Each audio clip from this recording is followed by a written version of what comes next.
Il n'a pas été invoqué une ou deux fois, mais tant de fois que d'autres mondes sont devenus son quotidien. Chaque invocation lui a enlevé un peu de son humanité, jusqu'à ce qu'il n'en ait plus. Le système a abandonné l'idée de le rééquilibrer. Maintenant, il est coincé dans un monde avec des stats si brisées qu'elles semblent illégales. Cette fois, il n'est pas là pour être un héros, mais pour finir les choses à sa manière. Ce n'est plus une aventure, c'est la fin du jeu. Un jour, Tukafuji Nori a rêvé d'une fille. Elle a touché son visage et a prononcé son nom. Elle le connaissait, mais lui ne connaissait pas le sien. Puis, elle lui a planté un poignard dans la poitrine. Il a vu son visage et s'est demandé pourquoi elle pleurait. Comment savait-elle son nom? En ouvrant les yeux, il se retrouva dans une salle de classe. Il fixa un point et se demanda si c'était un rêve. Il regarda autour de lui, sa salle de classe habituelle. Une journée ordinaire, mais ce n'était qu'une impression. Soudain, un cercle magique apparut au sol. Puis, ils furent éblouis par un... Lorsqu'ils ouvrirent les yeux, ils réalisèrent qu'ils étaient dans un autre endroit. Dans un espace blanc, MC se leva et regarda autour de lui, se rappelant qu'il venait d'être à l'école. Ses camarades commencèrent à paniquer. L'un d'eux s'exclama. « C'est une blague? Où sommes-nous » Une déesse leur apparut et leur dit « Ils étaient dans le chemin de l'âme, ou plutôt dans l'intermonde. » Elle était celle qu'on appelle une déesse. Ils ne seraient pas simplement invoqués dans un autre monde, mais en tant que héros pour renverser le démon roi. Ils étaient surpris. Elle continua, disant que leurs âmes seraient transférées dans le monde des épées et de la magie. Velzi, vers le royaume de Higan. Inori nota que c'était comme dans les livres. La déesse leur dit de ne pas s'inquiéter, personne ne les arrêterait là-bas. Ils partiraient bientôt pour un autre monde. Mais finalement, elle leur donnerait un don. Elle tendit la main à chacun, leur offrant une capacité correspondant au monde où elle les enverrait. Qu'ils ne se laissent pas enivrer par le pouvoir. Suivez le chemin juste et guidez les autres. Elle leur souhaita le meilleur, puis partit. En ouvrant les yeux, MC se retrouva dans la salle du trône. Entourée de chevaliers, de nobles, du roi et de la sainte responsable de l'invocation. Elle reprit son souffle, heureuse que le rituel ait réussi. Les nobles commencèrent à louer sa sainteté. Maintenant, les héros étaient invoqués, et le monde serait sauvé. Le roi ordonna le silence dans la salle du trône. Puis il se leva et s'approcha de ceux venus d'un autre monde, se présentant à eux. Il était Egan, roi du royaume de... Il s'agenouilla devant eux, les accueillant solennellement et leur demandant de vaincre le démon roi. Il apprécia son accueil, et un camarade demanda à sa majesté de relever la tête. Mais d'abord, il voulait poser une question. Pourrait-il retourner dans leur monde? Il dit que la sainte Isaïe répondrait à cette question. La sainte s'approcha et dit qu'il pourrait revenir, mais pas tout de suite. Dans un mois, à la pleine lune, il pourrait retourner chez eux. S'il ne voulait pas combattre le démon roi, il devrait passer un mois au château. Les filles commencèrent à se réjouir, anticipant une vie luxueuse, et MC pensa que ce n'était pas une invocation, mais une excursion.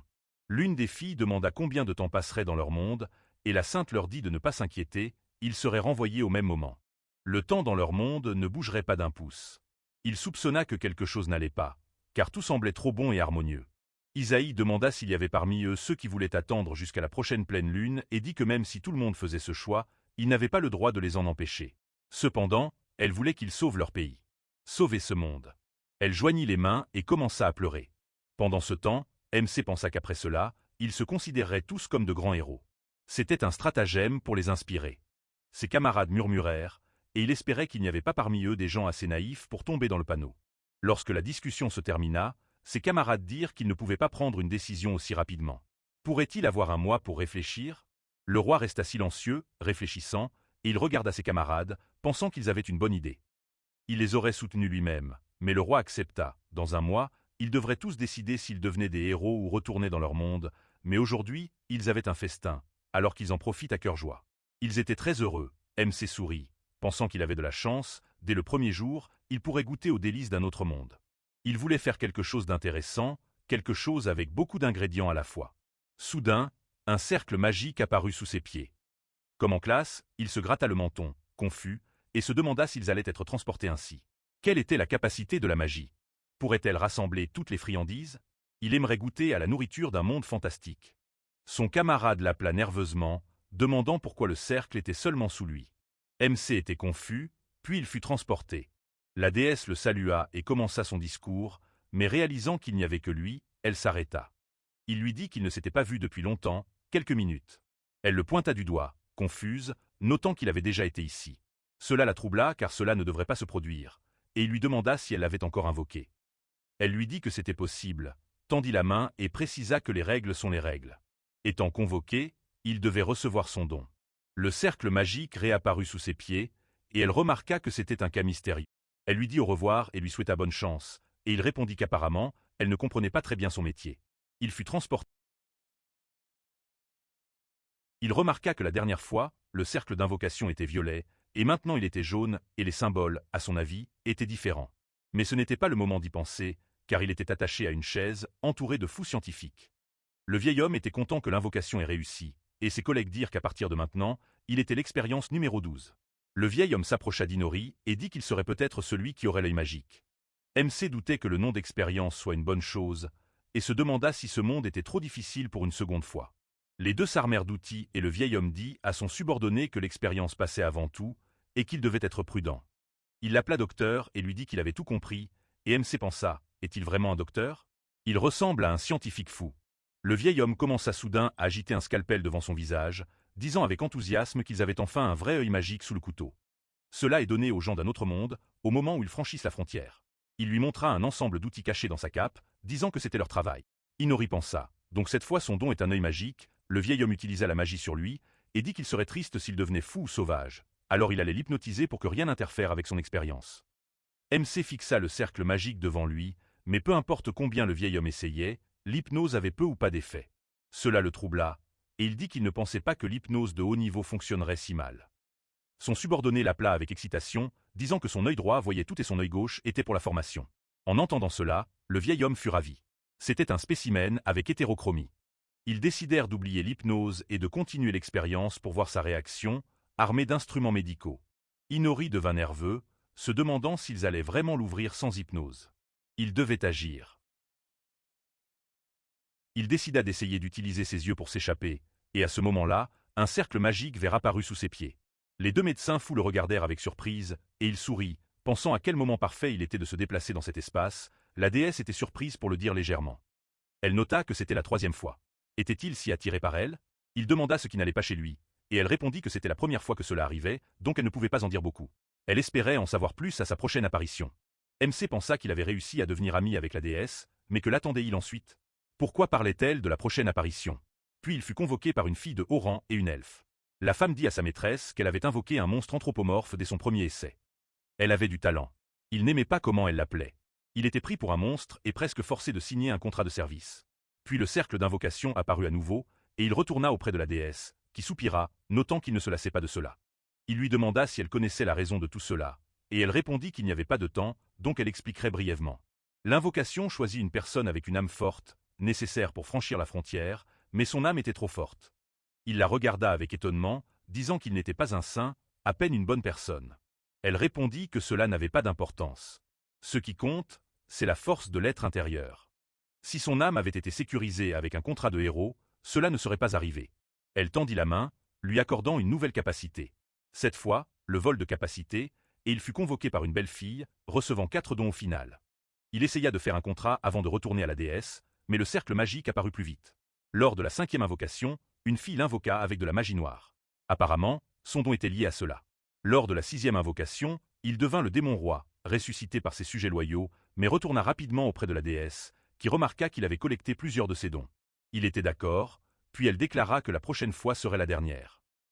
Pour le dernier don, elle rassemblerait toutes ses compétences. Lorsqu'il fut convoqué, il devrait regarder le système. Il comprendrait. Cette fois, il se retrouva à nouveau dans le monde des épées et de la magie. En entendant la voix du roi accueillant les héros, il fut heureux que tout irait bien cette fois, mais il fut confus en voyant 3 étudiants de lycée inconnus à ses côtés. Shanzaki Ryu regarda autour de lui, ne comprenant pas comment ils avaient atterri dans le château. Karazawa Tamaki, en voyant des visages familiers, s'approcha. Une fille nommée Isobe Ali était avec eux. Le roi, confus, se demanda pourquoi il y avait 4 héros alors qu'il en attendait 3. Il fronça les sourcils et s'exclama « A-t-il été jeté dans le groupe avec les autres ?» Tout le monde se retourna. Le roi pointa vers lui et demanda ce que cela signifiait « 3 héros et un mortel ». MC confirma. Que voulait-il dire en disant qu'il avait été jeté avec les autres? Puis sa fille Amanda arriva. Elle demanda aux héros s'ils venaient d'un autre monde. Elle, la première des princesses, les avait convoqués, qu'ils lui soient reconnaissants. Elle leva la main et dit solennellement qu'elle les avait convoqués dans leur lumineux royaume du soleil levant. En plus des humains, dans ce monde, ils rencontreraient des demi-humains et des démiens, et ils devaient savoir que les démiens étaient leurs ennemis. Dirigés par le démon roi, ils avaient créé leur propre pays et envahissaient leur territoire, et donc le pouvoir principal de l'Empire Makar exigeait que tous les pays de l'Empire, c'est-à-dire elle. Chaque pays forme ses héros pour créer une armée contre le démon roi. Elle sourit et demanda ce qu'il pensait de son plan, qu'elle savait brillant. Inori pensa qu'il comptait sur la quantité, pas la qualité. Est-ce leur plan? La princesse continua en disant que, représentant du royaume du soleil levant, devait se tenir fier et devenir plus fort pour renverser le démon roi. MC pinça les lèvres et lui demanda silencieusement d'arrêter. Il réussit à retenir son rire en entendant le nom de son pays. Ruto se tourna vers la princesse et demanda s'ils pouvaient retourner dans leur monde. Elle répondit brièvement, il n'y avait pas de retour. Cela rendit les trois nerveux. Ils devraient être reconnaissants. Ils avaient tout pour devenir des héros honorés. Inori se sentit mal à l'aise, se demandant ce qu'elle voulait dire. Le roi s'excusa de passer aux choses sérieuses et leur demanda de toucher la tablette. Elle reconnaîtrait la bénédiction qu'il leur avait donnée.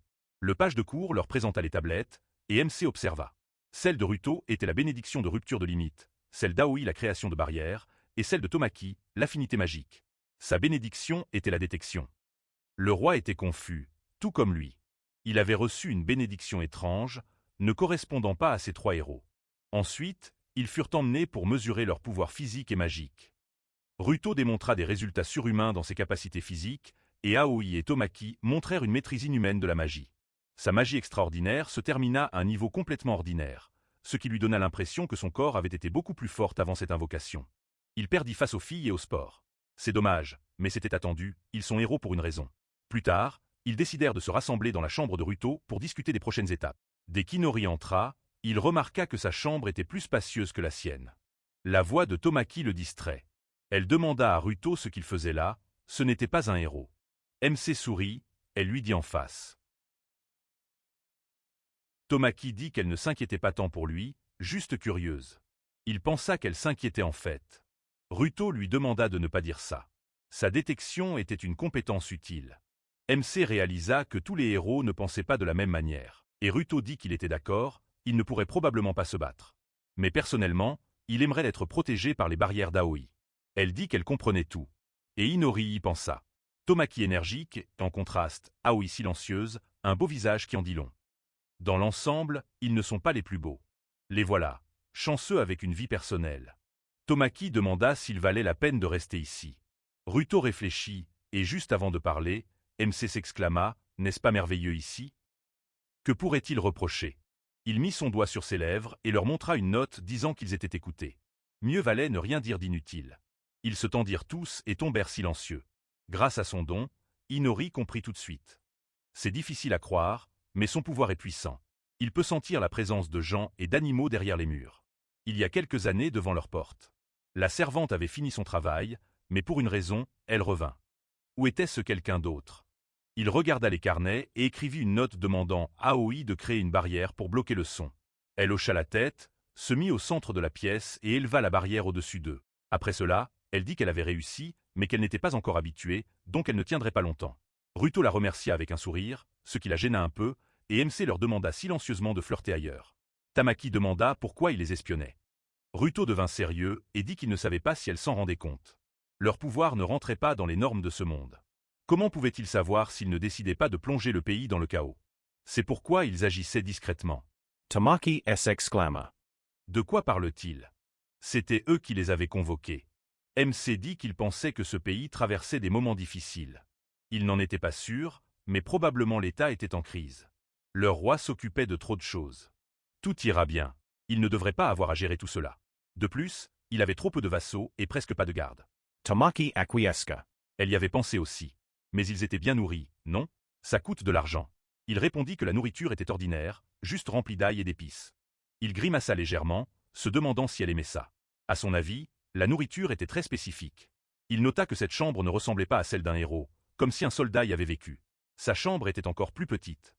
Il se souvint de sa première invocation et pensa qu'il doutait que ces trois-là soient des héros tous les jours. Et il avait quelque chose à comparer ce royaume. Il dit qu'il devrait envisager de fuir ce pays. Avec sa force, ils avaient une bonne chance de passer toute l'armée. Et ensuite, commencer à chercher un moyen de rentrer. Ils restèrent silencieux, réfléchissant à sa proposition. Tamaki dit qu'ils étaient peut-être le dernier espoir de ce pays et qu'ils ne devaient pas laisser cet espoir s'évaporer. Qui les empêchait de cacher? Inori fit remarquer qu'il était stupide de tout déballer tout de suite, et Ruto acquiesça. Il n'avait pas encore la force ni les connaissances, donc il devait attendre. Soudain, Tamaki s'approcha d'Inori et remarqua que son œil gauche était jaune. Réalisant qu'il l'avait oublié, il couvrit son œil de sa main, pensant que cela se verrait. Après sa réaction, Ruto dit à la fille que certaines choses valaient mieux qu'on les laisse de côté. C'était un peu tard, mais tout le monde passe par là, alors elle devrait le laisser tranquille. MC pensa qu'il était malin, confondant son œil avec le syndrome de l'adolescent, bien que ce fût mieux pour lui. Il décida de jouer le jeu pour l'instant et dit qu'il ne devrait pas sous-estimer le pouvoir de son œil. En retournant dans sa chambre, il se demanda quelle capacité c'était. En théorie, s'il voulait voir ses stats, elles apparaîtraient. Une fenêtre de système apparut devant lui. Tous ses stats étaient autour de 1000 ou plus. Il nota que les chiffres étaient grands, mais sans moyenne, ils ne signifiaient rien. Il se souvint d'avoir beaucoup transpiré pendant le test physique pendant que les trois discutaient joyeusement, et se demanda pourquoi ses résultats étaient si mauvais. Il décida de tester ses compétences. Il avait un œil magique omniscient à droite et un œil de formation à gauche. Il avait constitué un bon ensemble grâce à des invocations sans fin. Cependant, la troisième fois qu'il fut appelé monstre, il devint vampire. À cause de cela, il était affligé par la haine du dieu soleil. Pendant la journée, les stats des races nocturnes, rejetées par le dieu, sont réduites à 1/10 de leur force normale. Ses capacités sont donc limitées pendant la journée. Voilà pourquoi ses résultats au test étaient mauvais. Il avait été exposé au soleil brûlant trop longtemps, et c'est pourquoi il avait ce mal de tête lancinant et pourquoi le dîner semblait inévitable à cause de l'ail.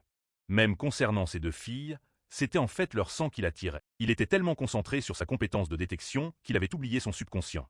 Il savait que l'hétérochromie et être vampire pouvaient être gérables. Il pouvait s'en sortir, mais d'abord, il devait en apprendre plus sur lui-même et ses compétences. Il se souvenait de ses appels dans d'autres mondes, pensant qu'ici, c'était une famille de compétences. Il attrapa un candélabre et décida d'utiliser sa magie pour fabriquer une arme avec des matériaux de récupération. Il retira les bougies et n'avait besoin que d'un support en fer. Après cela, il utilisa la magie, et cela se transforma en dague. Maintenant, il voulait découvrir ce que faisait son reconnaissance d'objets en mouvement, estimation de distance, microscopie, vision nocturne, clairvoyance, dissolution d'illusions, prévision, mémoire photographique. Cet œil peut presque tout faire. Comme il avait encore du chemin à faire, il décida de consulter la description de l'œil magique gauche. Il pouvait transférer n'importe quel cercle magique vu et l'activer à tout moment. Il ne comprenait pas bien et préférait y réfléchir en pratiquant la magie locale. Il avait aussi d'autres compétences, comme une vitesse de pompage accrue, magie noire, création d'armes, etc. Il était particulièrement intéressé par la compétence de suceur de sang. S'il aspire presque tout le sang, la victime devient un ghoul. S'il injecte son sang dans une vierge, elle devient sa servante vampire. Mais si elles sont déflorées, elles deviennent des ghouls. S'il asperge un ghoul de son sang après sa mort, il devient un sujet. De plus, s'il aspire tout le sang d'une victime, il reçoit ses souvenirs. Cela le fit sourire nerveusement, se demandant quel monstre il était. De plus, s'il aspire tout le sang d'une personne, il peut voler ses compétences, même avec sa faiblesse diurne. Il est encore trop tôt pour l'éliminer. D'abord, il doit s'habituer à ce monde et à son nouveau corps. Un nouveau jour se leva. Ils se rassemblèrent sur le terrain d'entraînement, et la chef des chevaliers du royaume du soleil levant, Adriana Izzy, leur enseignera à maîtriser leur corps. Inori était un peu surpris que la chef soit une femme. Et il pensa que bien qu'un monde fantastique soit une fantaisie, mais était-ce le résultat de la crise économique et d'une tentative de changer les mentalités? Adriana dit qu'elle comprenait que les filles étaient enclines à la magie. Mais les bases du contrôle du corps ne pouvaient pas être négligées. Elle commençait généralement par l'entraînement de force, mais ce n'était pas le cas ici. Inori fronça les sourcils, pensant que c'était vrai. Il jeta un coup d'œil aux trois et vit leurs statistiques. Ruto avait des stats similaires. Tamaki avait le mana le plus élevé, tandis qu'Aoi avait le même, mais était plus faible. Malgré cela, tous trois avaient des statistiques inhumaines. Selon Inori, la chef des chevaliers dit qu'une fois qu'ils auront appris les bases du contrôle du corps, ils pourraient choisir ce qui leur convenait. Pour Inori, c'était différent. Il ne choisirait qu'une fois au niveau d'un guerrier moyen. Après cela, il commença à s'entraîner. Pendant qu'il faisait des pompes, la chef des chevaliers ne le quittait pas et l'encourageait à continuer. MC avait du mal. Il était somnole et sa tête lui faisait mal sous le soleil brûlant. Adriana dit qu'elle garderait un œil sur lui. Mais il pensait que sa tête tournait déjà. Même s'il voulait s'échapper, il ne pouvait pas soudain. La voix de la princesse retentit. Inori réalisa que la laitière de la veille était arrivée, mais avec une autre fille. Une inconnue. Il se demanda qui c'était. Avait-elle même une servante? Ressemble-t-elle à une princesse? Ou est-elle juste belle? Son expression le troubla un peu. Un faux sourire, comme une poupée. La chef des chevaliers les appela princesse et demanda ce qui se passait. La deuxième princesse, souriante, dit qu'elles étaient venues regarder le Amanda leur dit qu'elle avait trouvé un moment libre, donc ils devaient être reconnaissants. MC Rit. Ensuite, la deuxième princesse s'approcha de lui et, sourit.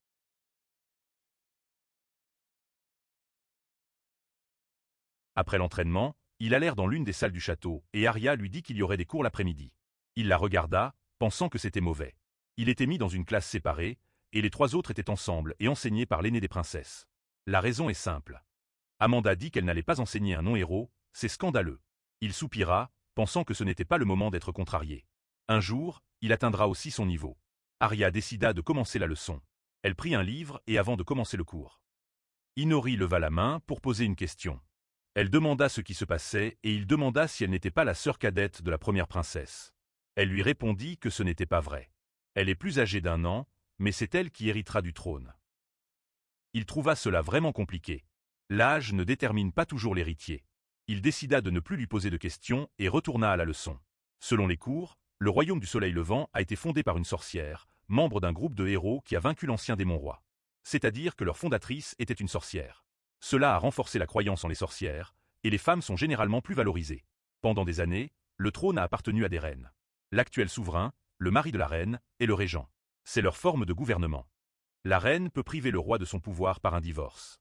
En conséquence, la deuxième princesse lui fit un cours sur l'histoire de leur royaume et la magie de ce monde. Bientôt, la nuit tomba.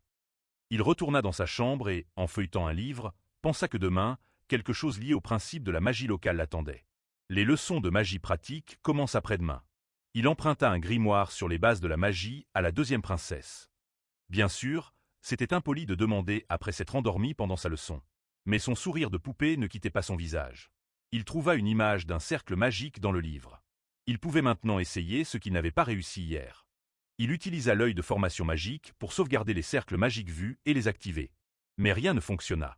Il ne ressentait pas que le cercle était préservé. Il essaya d'autres cercles, mais rien ne se passa. Il ferma le livre, agacé par cette défaite. Et soudain, il se souvint qu'il avait un autre œil magique. Il y avait un stylo et du papier sur la table de nuit. Il dessina un cercle magique qu'il se souvenait clairement. Ce cercle venait du monde où il avait obtenu ses yeux, de la première classe d'hypnose du médecin. Bien sûr, on ne peut pas se souvenir de quelque chose comme ça en une seconde. Mais son œil droit, sa mémoire photographique, réussit. En regardant le dessin, il décida d'utiliser son œil gauche, pensant que les deux venaient du même monde. Puis il ressentit une sensation nouvelle. Il semblait avoir réussi.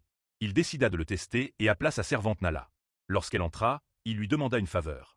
Il utilisa l'hypnose sur elle, ce qui la surprit d'abord, puis son regard devint embrumé. Il agita la main devant son visage, se demandant s'il avait réussi. Pour le vérifier, il posa quelques questions. La première était la couleur de ses sous-vêtements. Elle répondit. En utilisant son œil pour la clairvoyance, il réalisa que c'était vrai. Son hypnose avait fonctionné. Il se demanda si son œil gauche ne pouvait pas stocker des cercles d'un autre monde. C'est-à-dire qu'en ce moment, cet œil ne pouvait faire que de l'hypnose. Il pensa que cela ne pouvait pas être vrai. Il avait été convoqué tant de fois, avec un cercle magique d'invocation sous ses pieds. Donc, il aurait dû s'en souvenir. S'il le transférait à son œil gauche, il pourrait se téléporter. Après cela, un cercle magique apparut sous ses pieds, et un identique dans la forêt. Il se téléporta dans une forêt aux abords de la capitale. Une technique combinée de clairvoyance de l'œil droit et de transfert de point de vue de l'œil gauche. Maintenant, il pouvait quitter le palais quand il le voulait. Il fait nuit maintenant. Ses capacités fonctionnent à plein régime. Il décida donc de réaliser quelques tests. Il s'approcha des restes d'une structure et utilisa la magie noire, provoquant des objets à flotter dans les airs. Toute matière inanimée est sensible à la magie noire. Et il peut librement déplacer et cacher des objets sous son contrôle dans son ombre. Les objets contrôlés ne peuvent pas affecter ceux qui ne le sont pas. Mais s'il les libère, tout fonctionnera comme avant. C'est à la fois pratique et peu pratique. Il a aussi la magie noire. Avec une compétence, il peut se dissoudre dans les ombres et les suivre librement. Il tomba sous terre, puis sortit de l'ombre d'un arbre, pensant que c'était trop pratique. Les ombres à l'intérieur étaient spacieuses. Il était temps de maîtriser la création d'armes. Il créa une épée en pierre et se concentra. Pendant l'entraînement, il utilisa l'œil de la toute-voyance pour mémoriser les mouvements des héros. La nuit, il revenait pour les répéter. Il fit quelques balancements avec l'épée et manqua bientôt de souffle. Malgré cela, il ressentit un triomphe. En levant les yeux, il vit une notification système. Il avait appris la technique de l'épée de premier niveau. Il comprit d'où venait ce sentiment. Le temps passa, mais il réussit. Puis vint le moment de monter de niveau. Dès que cette pensée lui traversa l'esprit, il entendit des bruits derrière lui. En regardant hors des buissons, il aperçut un énorme oiseau dans la clairière qui venait de capturer un lapin. Au début, Il pensa que c'était un démon et utilisa la compétence d'identification. C'était un démon aviaire. Il se demanda s'ils étaient toujours aussi forts, car ces oiseaux étaient une marchandise populaire.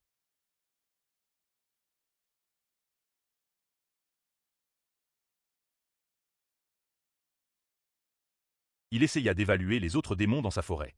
À part l'intelligence, les autres indicateurs étaient autour de 5 sens ou 6 sens. Certains surpassaient même les siens. Soit les démons étaient trop forts, soit il était trop faible. Ils étaient plus puissants qu'il ne s'y attendait.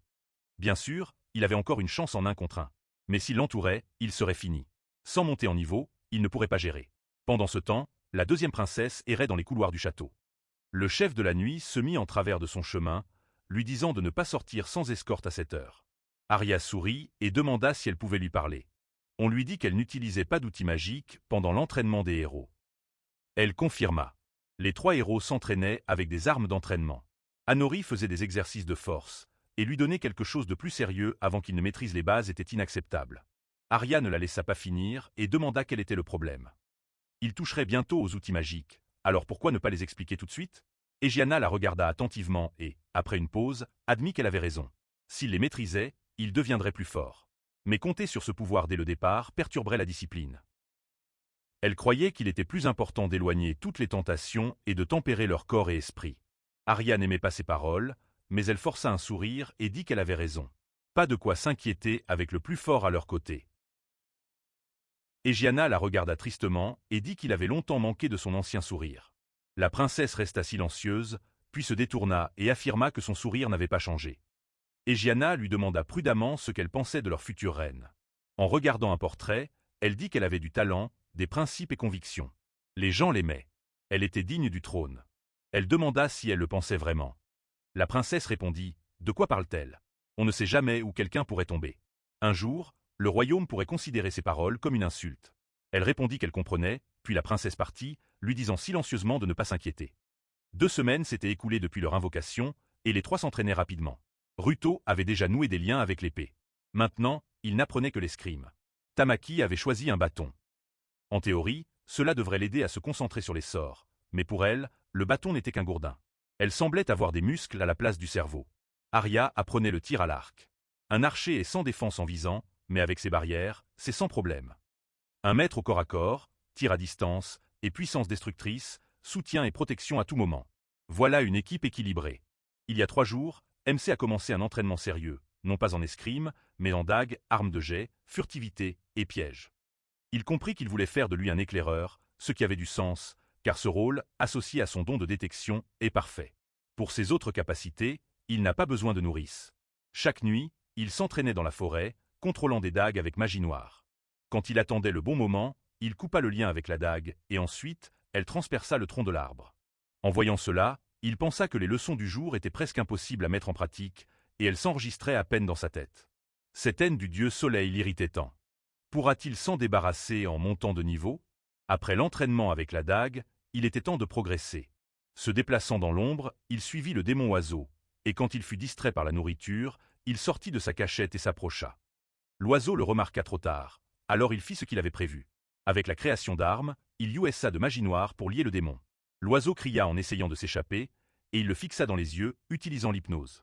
L'œil du démon brilla en jaune, victoire. Il tendit la main vers l'oiseau et attendit quelques secondes. Il ne bougea pas. Ensuite, il le poignarda avec la dague et le tua. Les créatures vivantes ne sont pas sensibles à la magie noire, mais les morts vivants peuvent être déplacés et stockés dans l'ombre. Ayant jeté l'oiseau dans l'espace ombre, il y descendit lui-même, pensant qu'en se basant sur ses observations, il n'y avait pas besoin de s'inquiéter pour les démons restants ici. Il enfonça ses crocs dans le cou de l'oiseau, espérant que cela l'aiderait à monter de niveau. Après, il repartit chasser. Cette fois, il tomba sur une sorte de reptile. Il trouva la bête peu appétissante, mais il n'avait pas le choix.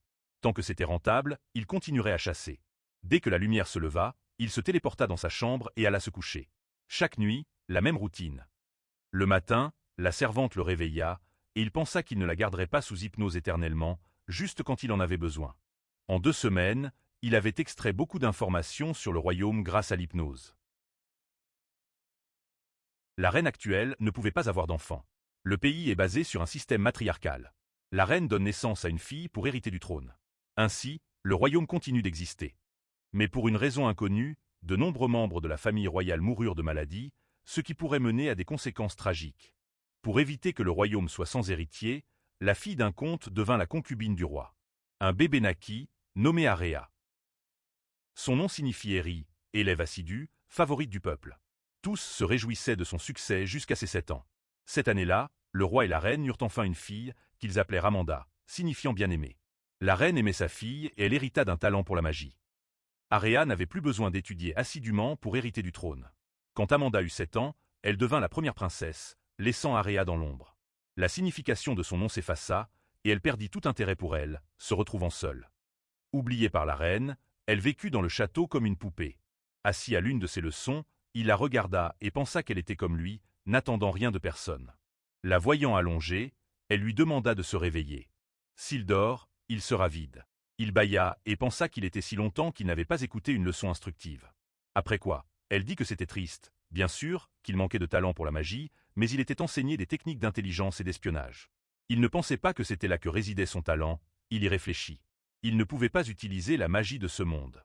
Même les gens ordinaires pouvaient faire de la magie simple. Pour les autres, c'était étrange de ne pas pouvoir l'utiliser. Aria dit que le chef de la nuit était très occupé, mais elle trouva du temps pour. Était-ce parce qu'elle voyait quelque chose en eux? Il s'étira et répondit que c'était parce qu'ils étaient des héros, puis elle dit sérieusement qu'il devait fournir plus d'efforts pour devenir plus fort. Il se sentit mal à l'aise face à son approche brusque. Elle lui ordonna de la suivre. Ils descendirent les escaliers et se retrouvèrent devant d'énormes portes. Elle les ouvrit avec magie et dit que la classe était plutôt bondée aujourd'hui. Ils en profiteraient. Il était un héros, mais on l'appelait faible. Aimait-il ces mots? Elle se tourna vers lui, s'exclamant qu'elle ne le pensait pas. Il la regarda surprise. Le passé l'avait marqué. Elle avait enfermé ses émotions, et les habitants l'appelaient poupée. Mais maintenant, en la voyant, il ne pouvait pas dire ça. Quand elle termina, une vaste salle d'entraînement s'étendit devant eux. Aria marcha au centre et dit que s'il ne travaillait pas, il serait expulsé. Ils ne soutiennent pas ceux qui ne font rien. Il nota qu'elle avait commencé avec ses atouts. Il demanda si utiliser le don de détection ne comptait pas comme travail. Aria répondit qu'elle trouvait cela injuste, mais qu'il ne faisait pas l'effort nécessaire. Était-ce si difficile pour lui de se ressaisir? Une bénédiction n'est pas donnée à tous. Il se souvint de ses siestes pendant ses leçons et de ses entraînements nocturnes, et répondit qu'il avait fait tout ce qu'il pouvait.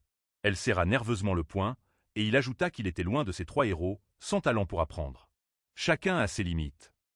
Elle expliqua que dans cette salle d'entraînement spéciale, il y avait une forte barrière magique, sans cri ni bruit. Personne n'entendra rien, donc il ne devait pas s'inquiéter. Il lui demanda comment ouvrir la porte, puis elle s'approcha silencieusement de lui, le regard furieux. Puis, elle lui donna un coup de pied dans le dos, le plaquant contre la porte. Il se tourna, perplexe, et elle s'exclama qu'il n'avait même pas encore senti la poudre à canon. S'il était expulsé à cause de sa faute, sa vie finirait avec le premier démon. Même s'il n'était pas aussi cool qu'eux, il devait vivre avec ce qu'il avait et ne pas abandonner. Il la regarda, pensant qu'elle n'était pas une poupée, mais une noble. Elle s'exclama qu'il avait une chance de changer et qu'il ne devait pas abandonner. Son visage rougit à ces mots, et il admit qu'il l'avait sous-estimé. Il ne s'attendait pas à sa force. Elle proposa de ne pas jouer sur ses nerfs, et il lui dit de ne pas s'inquiéter. Il aime la vie plus que quiconque, tout comme elle. Elle le regarda surprise et, après une pause, dit qu'elle l'avait peut-être sous-estimé aussi. Pour une raison, il lui semblait incroyablement fort. Il admit que le fait d'être expulsé était réel, mais qu'il réfléchirait à ce qu'il pourrait en faire. Il ne prévoyait pas de partir, car la collecte d'infos n'était pas finie. Quand il fut temps pour une autre séance d'entraînement, il décida de montrer l'importance de sa découverte. Mais l'entraînement sur le terrain dans de vrais donjons n'était pas prévu. L'entraînement terminé, il reprit son souffle. Pensant à demander au chef de la nuit de convaincre la reine, peut-être alors aurait-il son mot à dire. Gianna l'amena dans son bureau pour discuter. Elle dit que ce serait difficile. Il demanda si elle comprenait que son pouvoir n'était pas à la hauteur. Il admit qu'il manquait de motivation pour l'entraînement quotidien, mais elle ne le laissa pas finir et dit qu'il se trompait. Elle ne le sous-estimait pas, voulait-il rejoindre l'ordre nocturne? Il fut surpris par son offre, et elle dit que ses capacités seraient indispensables sur le champ de bataille. Cela l'aiderait dans son rôle de chevalier. Peu importe qu'il explore un donjon ou combatte le roi démon. Il deviendrait plus fort à chaque fois. C'est difficile, non pas qu'elle ne veuille pas, mais parce qu'elle ne peut pas influencer sa situation. S'il cesse d'être un héros et devient soldat, il pourra décider de son destin et éviter l'exil. Il comprit qu'accepter signifierait beaucoup de responsabilités. Et cela ne lui convenait pas. Il lui dit qu'il appréciait son offre, mais qu'il avait besoin de temps pour réfléchir. Elle acquiesça et lui dit de venir quand il n'aurait plus nulle part où aller. Il précisa qu'après l'exil, Egiana se dirigea vers la fenêtre. Inori était assis à un autre cours, à moitié endormi, et demanda si les héros du...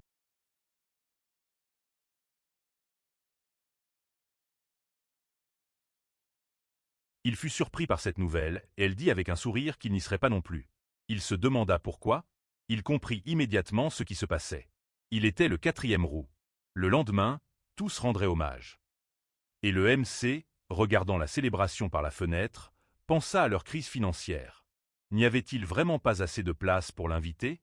Qui voudrait expliquer aux invités pourquoi un autre héros apparaissait avec les trois? Il y aurait une enquête et il n'avait pas besoin d'un autre tracas. Avec un lourd soupir, il sortit du lit et pensa qu'il n'aimait pas rester sur la touche à regarder les autres s'amuser. Il utilisa son œil magique omniscient pour voir ce qui se passait dans la grande salle du palais. Il vit la tenue informelle de la princesse et d'un regard, nota que sa leçon préférée s'était aussi mise sur son 31. Il remarqua immédiatement le sourire figé sur son visage. Ensuite, il apprécia les riches amuse-bouches sur la table, ce qui le rendit triste. Grâce à l'hypnose, il apprit que cette salutation cérémonielle était l'une des principales raisons de la crise économique. La reine était anormalement obsédée par le fait de se vanter devant d'autres pays et était complètement réticente à écouter les préoccupations du roi à ce sujet. Et puis il remarqua le trio. Il avait des franges jusqu'au nez, ce qui le rendait sombre. Il pourrait s'entendre. Ce gars blond, il est japonais, non? Pour le savoir, il utilisa la compétence d'identification et vit que son nom était Masayoshi Date, signifiant justice. N'était-ce pas un peu prétentieux? En le voyant crier sur Yuto, il se demanda ce qu'il n'aimait pas chez lui. Il n'entendait rien. Que se passerait-il s'il essayait de... Masayoshi, furieux, ordonna de vite amener un Ori ici, le défiant en duel. Après la réception, il fut appelé à rencontrer les héros. Dès qu'il le vit, il lança immédiatement un défi, surprenant tous les présents. Ses camarades se sentirent un peu honteux pour lui. MC demanda pourquoi, et il répondit qu'il voulait prouver à la déesse qu'il ne le méritait pas. Il demanda de quelle déesse il parlait et il lui dit de ne pas faire l'idiot. Il était là aussi, non? Dans cet espace blanc où il l'avait rencontré, il demanda quel rapport avait le duel. Il répondit fièrement qu'il lui avait proposé. Ensuite, il attrapa un Ori par les vêtements et cria qu'elle avait dit qu'elle réfléchirait si elle le battait. Il soupira lourdement, pensant qu'il commençait à comprendre. En gros, cette déesse lui avait balancé tous les problèmes. Il jura qu'il se vengerait la prochaine fois, et Ryuto, confus, demanda ce qu'était cet espace blanc. Les camarades de Masayoshi ne savaient rien d'aucune déesse, et le MC trouva cela étrange. Avait-il été convoqué différemment? Il décida de mettre fin à cela et dit au gars qu'il ne comprenait pas tout, mais qu'il acceptait son défi. Il était très heureux. Et il demanda s'il avait déjà décidé quel genre de duel c'était. À en juger par sa réaction, il n'y avait pas pensé. Un Ori dit que sa bénédiction était inadaptée aux combats ordinaires. Contrairement aux autres héros, il avait le corps d'une personne ordinaire. Un simple duel 1 contre 1 ne fonctionnerait pas pour eux. Cependant, s'il est le genre de héros qui aime tourmenter les faibles, c'est différent. Masayoshi cria qu'il accepterait n'importe quelle condition, surprenant tous les héros. Cela avantagerait le MC. Il dit qu'il devait y avoir un donjon près de la capitale, où les chevaliers s'entraînaient. Le gagnant serait celui qui vaincrait le boss du premier étage en premier. Masayoshi sourit et accepta. Pendant que Ryuto chuchotait à Nori, il se demandait s'il était sûr. Il répondit que tout irait bien. Il avait une idée. Au final, il accepta de se battre le lendemain, mais après le duel, la reine l'appela pour sa défaite écrasante. Elle commença à le gronder. Il proposa de changer le lieu du duel, mais perdit honteusement. Sa Majesté avait raison, ce gars était trop fort. Ses compétences à l'épée lui permettaient de tout couper, pas moins que celles de la chef des chevaliers. Même le boss du premier étage ne pouvait rien faire. Masayoshi s'en occupa immédiatement. MC, quant à lui, grâce à son don de détection, passa devant tous les monstres et pièges, même le boss. De l'extérieur, cela ressemblait vraiment à une...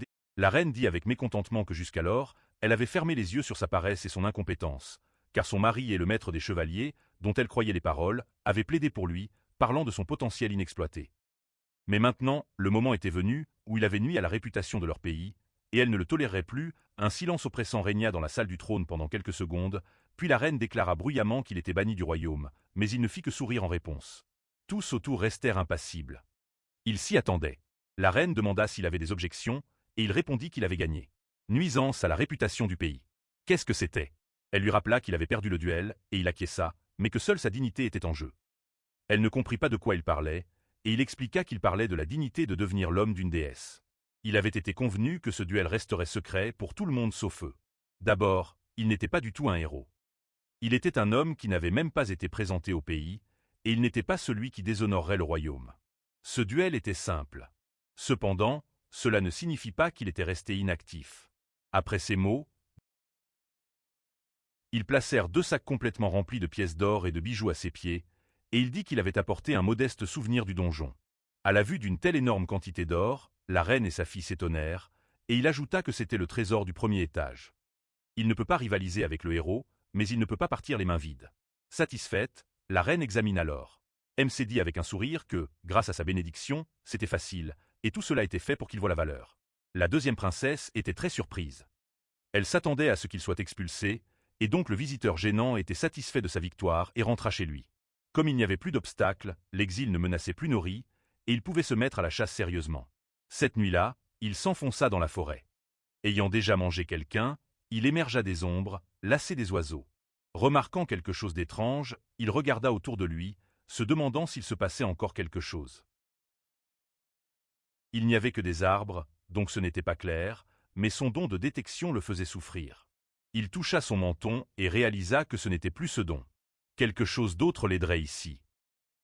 Il utilisa l'œil magique pour dissoudre les illusions et vit un dôme magique devant lui. Il comprit alors la source de sa douleur. Ce don fonctionnait mal car il venait de ce monde, et aucune protection ne marchait sur l'œil. Il se demanda ce qu'il y avait à l'intérieur. Peut-être des démons plus forts que les oiseaux. Il décida de vérifier tout de suite. Après tout, il pouvait toujours s'échapper. Des meutes de loups rôdaient à proximité depuis son intervention. Plusieurs loups gris sortirent des buissons vers lui, et il s'accrocha immédiatement à son ombre, pensant avec excitation qu'il n'avait jamais eu affaire à une meute auparavant. Il créa des fils noirs à partir de son ombre, qui s'occupèrent rapidement des loups. Lorsqu'il eut terminé, il toucha la plaie sur son visage et ressentit une douleur, pensant qu'un seul était déjà fort. Et ici, il y avait toute une meute, mais il s'en était occupé. Ayant caché les corps dans l'espace d'ombre, il commença à y descendre, pensant que si tout se passait bien, il n'aurait plus besoin de l'oiseau. Mais juste au cas où, il devait en prendre un pour inspection. Après cela, il continua, atteignant un lac au centre duquel se trouvait une île avec un énorme arbre. Il y jeta un coup d'œil, hésitant à aller plus loin, car il sentait que le boss allait apparaître. Il décida de faire semblant d'être inconscient et fit un pas en avant, immédiatement après quoi un énorme loup surgit de la forêt et l'attaqua. Le guide recula, voyant qu'il ne restait presque rien de son bras, très surpris. Il s'attendait à un monstre, mais pas comme ça. Immédiatement, le loup attaqua à nouveau, le frappant avec sa patte. Revenant à lui, il regarda l'ennemi, pensant « Que diable vient-il de se passer ?» Les compétences d'identification révélèrent que Fenrir, une bête magique, se tenait devant lui. Ce n'était pas un démon. Est-ce juste un mini-boss? Que faire? Se cacher dans les ombres, mais il l'attendrait à la sortie. À ce moment-là, Fenrir se précipita pour attaquer. Quand il fut très près d'Ori, il paniqua et se dit de réfléchir plus vite. Dès que le loup attaqua, il n'était plus là. Il s'avéra qu'il avait réussi à s'envoler quelques secondes avant le coup, et le titre d'un monstre du troisième monde se fit connaître. Il était vampire pour une raison, et maintenant il voulait tester toutes ses capacités. Fenrir leva les yeux vers lui et demanda pourquoi il était venu, notant mentalement qu'il parlait aussi. Mais c'était ça, un être magique. Il atterrit sur le rocher le plus proche et lui dit qu'il était perdu. Le loup n'apprécia pas sa réponse, car on ne passe pas une illusion. Il avait compris cela, donc il était curieux de ce qu'il y avait à l'intérieur. Les illusions ont une raison. Fenrir ajouta qu'il était un intrus ayant tué les siens. Donc, il ne le laisserait pas partir vivant. MC l'observa pensivement et demanda si cet endroit était important pour lui. Fenrir dit qu'il lui avait donné matière à réfléchir dans l'au-delà et qu'il était content de pouvoir tout lui dire. Le loup lui expliqua qu'ils avaient fait un pacte avec une sorcière, protégeant cet endroit et éliminant les démons menaçants, y compris les curieux comme lui. Qu'il ne résiste pas, et sa mort sera indolore. Sinon, ça se passerait comme avec sa main. Mais en voyant ce qui était arrivé à sa main, il se tut immédiatement, confus.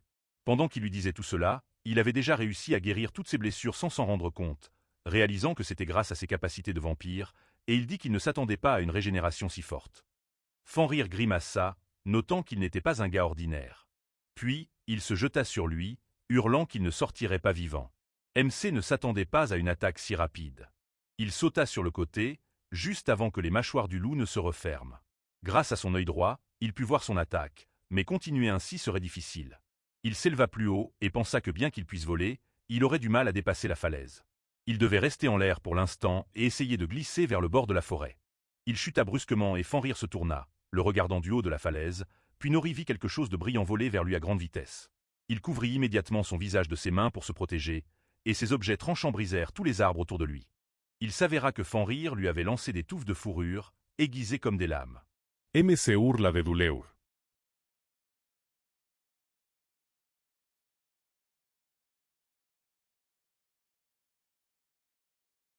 Il était trop agressif. Que faire? En voyant la cascade, il réalisa qu'il était dans une impasse, ce qui le rendit nerveux. Pendant ce temps, le loup était juste au-dessus de lui, balançant sa queue et lançant des touffes de fourrure. Elles firent de grands trous dans ses ailes, le faisant sourire avant de se jeter sur lui, désireux de le tuer. MC attendit qu'il se rapproche et tira de grands pieux des ombres. Fenrir fut surpris et réussit à les éviter de justesse. Mais la victoire était encore loin. Ses blessures guérissaient, et le loup montra les dents. MC aurait aimé se téléporter via le cercle magique, mais son œil gauche était réglé sur l'hypnose. Pour changer cela, il devait regarder le cercle de téléportation avec son œil gauche. Il devait donc gagner du temps pour cela. Il tira les couteaux préparés de l'espace d'ombre et pensa qu'il devait juste le poignarder. Après cela, il agita les bras, lançant des couteaux vers Fenrir, qui avançait lentement vers lui, disant qu'il commençait à se demander ce qu'il ferait ensuite. Le couteau rebondit sur sa fourrure. Nori devint nerveux et, quand le loup se jeta sur lui, il sauta sur le côté et sortit les couteaux. Puis il se mit à courir.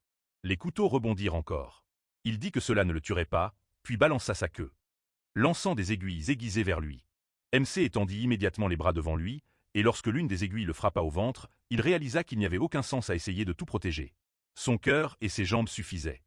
Le loup était furieux, l'appelant un gars têtu, après quoi Nori agita la main, lançant un filet de fil noir sur lui et sur toute la zone. Les arbres se balançaient avec un craquement sous la tension des fils, et le loup ne pouvait plus bouger. Il grogna fort, et MC était content de l'avoir retenu. Mais un autre craquement se fit entendre. Les fils brisèrent les arbres, libérant Fenrir. Le loup grogna que c'était inutile et se mit à courir, se demandant comment il avait pu briser le fil noir. Il ne lui restait qu'une chose. Il créa plus de fils et les lia autour des arbres, tout en veillant à ne pas se faire rattraper par le loup. Il espérait que cela fonctionnerait, puis grimpa dans un grand arbre. Fenrir s'exclama que c'était stupide d'essayer de fuir dans le ciel, puisqu'il était devenu une excellente cible. Pendant ce temps, Nori utilisa son œil gauche. Les fils brillaient en jaune, émettant de la magie, et un cercle magique apparut sous le loup. Il sourit, disant que la réécriture du cercle était Il utilisa la magie de son œil gauche, mouvement, et quand un cercle magique apparut derrière lui, il commença à se dissoudre dans l'air. Le loup, surpris, demanda s'il avait décidé de fuir. MC apparut au-dessus de lui, répondant qu'il y avait pensé, mais avait changé d'avis. Après ces mots, il plongea les couteaux dans ses yeux, lui ôtant la vue. Ressentant une douleur brûlante, Fenrir plia de douleur, et Nori, avec un sourire, dit qu'il n'aimait pas être du côté perdant. Le loup commença à détruire tout autour de lui dans une rage, demandant comment il osait faire cela. MC esquiva sa queue et pensa, n'aime-t-il pas ça? Il grimpa dans un arbre voisin pour l'observer, mais quand le loup le fixa, il fut confus. Pouvait-il vraiment le voir? Fenrir sembla lire ses pensées et dit qu'il se trompait. Il pouvait le sentir. Il sourit nerveusement, ressentant le fort désir de le tuer, puis la bouche du loup apparut devant son visage. Il sauta de la branche et pensa que le moment était venu. Il se téléporta juste avant que Fenrir ne l'attrape, criant qu'il pouvait vivre pour l'instant. Mais la prochaine fois, il le tuerait. Pendant ce temps, Nori se retrouva dans sa chambre. Il reprit son souffle, pensant que Fenrir avait tout fait pour le blesser, mais pas pour le tuer. La prochaine fois, il se vengerait. À partir de ce jour, il travailla dur sur son équipement, se glissant dans la 5e armurerie. Il réussit aussi à attraper de la fourrure de Fenrir, juste au cas où, bien que ce fût difficile. Il plaça la fourrure sur la table et l'examina avec identification. Sous l'effet de la magie, un objet acquiert des propriétés extraordinaires, cristallisation, durcissement, Il imprégna la fourrure dure de magie et elle se transforma en aiguille. Maintenant, il comprenait pourquoi il ne pouvait pas la percer. Il décida d'en faire une arme, et des fils noirs apparurent devant lui, mais avec un effet différent. La fourrure se cristallise sous l'effet de la magie, si elle n'est pas assez forte pour briser les fils. Il examina de près l'arme et pensa qu'en légende, c'est avec cela que Fenrir avait été forgé. Pourrait-il vraiment se venger avec ça? Une idée lui vint. Il fabriqua des gants avec ce fil, qui active des propriétés spéciales au contact de la magie, durcissement des ténèbres, cristallisation, constriction. Il expérimenta, et certaines parties brillaient pendant la cristallisation, créant un beau cercle magique. Il eut l'idée de fabriquer encore quelque chose avec ses fils, et il finit par obtenir un ensemble complet de Gladnir. Maintenant, il était prêt pour la vengeance. Immédiatement après, il se dirigea vers la forêt, et Fenrir se retourna au son de sa téléportation. MC le salua, disant qu'il ne s'était pas vu depuis un moment, et demanda si la dernière fois n'avait pas suffi. Il ne pensait pas qu'il reviendrait ici. Il se jeta sur lui, souriant, notant qu'il avait maintenant de si beaux yeux. Fenrir répondit à sa moquerie par un coup, lui ordonnant de se taire, et il esquiva, notant avec surprise que même s'il était aveugle, il frappait juste au but. Fenrir dit que c'était la deuxième fois qu'il envahissait leur terre, mais cette fois, il ne le laisserait pas partir vivant. Il pensa, donc le fait de son invasion l'énervait plus que son manque de vue. Le loup se précipita à l'attaque, invoquant une meute de loups des ombres. Quand ils mordirent Fenrir, il se figea, ne comprenant pas MC Souris, et demanda s'il pouvait sentir ça. Même sans yeux, on voyait bien comment sa famille l'accueillait. Fenrir devint furieux et cria « Qu'est-ce qu'il leur avait fait ?» Il répondit qu'il avait fait beaucoup de bonnes choses pour eux. Fenrir commença à donner des coups de pied pour se débarrasser des loups, ce qu'il ne s'attendait pas. Il dut sauter sur le côté. Cette fois, les dégâts étaient moindres, le costume ne bloque pas complètement le coup, mais il fait son travail. Fenrir se jeta sur lui dans une rage, bloquant son coup, puis une meute de loups d'ombre sortit des fourrés. Fenrir attaqua Nori en criant que c'était pour ses frères. Il utilisa la téléportation, mais Fenrir mordit un morceau de bois, frustré d'avoir encore échappé. Sentant la magie d'en haut, il rassembla sa force et sauta haut. MC dit qu'il n'avait pas échappé, il se trompait. Fenrir soupçonna quelque chose et un filet de fil tomba sur lui, l'obligeant à descendre. Pendant ce temps, Nori étira les fils avec l'aide des loups d'ombre. Fenrir ne sentit rien, pas même les siens, et commença à paniquer. Il demanda ce que c'était, et on lui répondit que c'était du fil de sa propre fourrure. Maintenant, le loup ne pouvait pas s'échapper. Il agita la main, ordonnant à Gladnir de se contracter, et les fils commencèrent à s'enrouler autour de lui. Finalement, il ne put pas résister à Gladnir et fut cloué au sol. Il grogna, essayant de se libérer, mais sans succès. MC s'approcha et dit que ça devait être dur de sentir quelque chose fait de sa propre fourrure. Il le provoqua, l'énervant délibérément, continuant à prendre des coups pour le distraire du piège. Puis, au dernier moment, il se téléporta hors du piège, le laissant dans sa toile. Lui souhaitant bonne chance, il tira le fil plus fort. Fenrir dit qu'il avait mis tant d'efforts dans sa vie, mais maintenant le serment était brisé. Le temps passa, et Nori but tout son sang, son niveau augmenta de 5, et il acquit plusieurs compétences. Sa liste incluait une unique, le King's Vessel. Soudain, une voix d'en bas se fit entendre. C'était l'un des loups d'ombre. MC fut surpris qu'il puisse parler, et le loup s'excusa de l'avoir appelé si soudainement. Il pensa que c'était à cause du King's Vessel. Sont-ils ses subordonnés? Il se demanda ce qu'ils voulaient, et demanda s'ils pouvaient faire de leur ancien maître un sujet comme eux. Et Nori regarda Fenrir, qui dit qu'il avait défendu cette terre jusqu'à sa mort, pensant les protéger. Il voulait qu'ils servent à leur côté. Après cela, il soupira profondément, doutant qu'il y ait des conséquences, puis il se sentit très fatigué. Il rentra chez lui et alla manger avec les autres héros. Pendant le repas, ils commencèrent à parler des princesses. Ruto dit qu'il y avait réfléchi, mais il ne semblait pas que les princesses s'entendaient bien. Tomaki dit que c'était plutôt la deuxième princesse qui était trop asociale, et Aoi sourit maladroitement, acquiesçant. Maintenant, elle se demandait pourquoi c'était le cas. Ruto dit qu'il ne s'agissait pas d'une haine ouverte. La deuxième princesse jetait encore parfois un coup d'œil à la première. MC piquait son plat avec une fourchette, préoccupé par la pile d'ail sur son assiette. Soudain, Ruto dit qu'il était temps pour le Nori. Il leva les yeux de son assiette et demanda avec indignation ce que cela avait à voir avec lui. Il y avait 2 filles devant lui, donc il devrait leur demander. Ruto nota qu'elle n'était pas aussi familière avec elle que lui. Il s'exclama que cette princesse arrogante ne serait jamais d'accord pour lui parler, et Ruto lui dit de ne pas s'inquiéter. Il lui demanderait de l'écouter. Il demanda avec scepticisme comment il allait faire ça, et il répondit avec un sourire que ce serait facile. La première princesse était folle de Shanzaki Ruto, et les filles n'aimaient pas ses paroles. MC sentit que cela faisait perdre de la valeur à Ruto. Le gars dit que tout cela avait une raison. Que diriez-vous d'une semaine de vacances? Il demanderait à la princesse. Inori acquiesça et bientôt, il frappa à la porte pour rencontrer la princesse. Il se demanda pourquoi il avait accepté si facilement. La princesse lui ordonna de rentrer, et Ruto lui parla d'elle. En entrant, il pensa qu'une fois la porte fermée, il n'y aurait pas de retour. Amanda lui donna une chance de lui parler, donc il devait être reconnaissant. Il regarda la pièce, luxueuse mais sans harmonie. Remarquant son hésitation, elle sourit et demanda s'il était déjà sans voix. FR. Bien sûr, il y avait des choses partout qu'il n'avait même jamais rêvé. Il pointa un vase remarquable et demanda si elle l'aimait. Elle confirma et se vanta que c'était des cadeaux de sa mère et de gens du monde entier. La famille royale n'a pas besoin d'acheter pour elle-même. Qu'il s'en souvienne. Il décida de passer aux choses sérieuses pour sortir d'ici vite et lui demanda si elle s'inquiétait de sa relation avec la deuxième princesse. Elle détourna le regard, légèrement gênée, et dit qu'elle ne s'inquiétait pas du tout de ce qui lui arrivait. Alors, de quoi voulait-il parler? À ce moment-là, il comprit que ce ne serait pas facile de conclure.